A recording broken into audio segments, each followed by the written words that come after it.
क्या आप जानते हैं क्यों गणपति बप्पा हमारे यहाँ सिर्फ 10 दिन के लिए ही विराजमान होते हैं?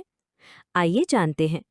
कहा जाता है त्रेता युग के अंत में एक समय धरती पर बहुत भारी संकट आया। असुरों ने तपस्या करके वरदान पाया था कि वे देवताओं के यज्ञ और पूजा अनुष्ठानों में विघ्न डाल सकते हैं। जब भी कोई बड़ा यज्ञ होता वे आकर उसे भंग कर देते। देवताओं की शक्ति घटने लगी और मानव लोक में अंधकार फैलने लगा। देवगण चिंतित होकर कैलाश पर्वत पहुंचे और भगवान शिव पार्वती से मदद मांगी। माता पार्वती ने अपने पुत्र गणेश से कहा, बेटा, तुम्हें विघ्नहर्ता कहा जाता है।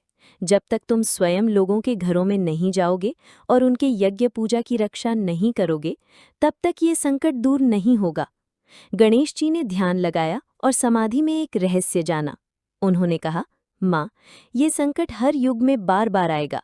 मनुष्य के घर और मंदिर तभी सुरक्षित रह सकते हैं जब मैं समय समय पर स्वयं वहां उपस्थित हूँ। इसलिए मैं वचन देता हूँ, हर साल भाद्रपद मास में मैं धरती पर उतरूंगा।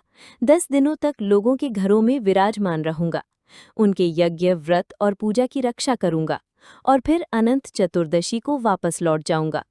देवताओं ने पूछा, लेकिन प्रभु, सिर्फ 10 दिन क्यों? गणेश जी ने रहस्य बताते हुए कहा, यदि मैं हमेशा उनके घर रहूं तो मनुष्य मेरी उपस्थिति को साधारण समझ लेगा, लेकिन यदि मैं कुछ समय के लिए आऊं तो वो पूरे मन से मेरा स्वागत करेगा और मेरी विदाई के समय उसे अगली बार का इंतजार रहेगा। यही रहस्य है। दूरी भक्ति को गहरा करती है। तभी आकाश में दिव्य वाणी गूंजी, आज से गणेश हर साल धरती पर आएंगे। उनका आगमन आनंद लाएगा और उनका प्रस्थान लोगों के दिलों में अगले मिलन की तड़प जगाएगा।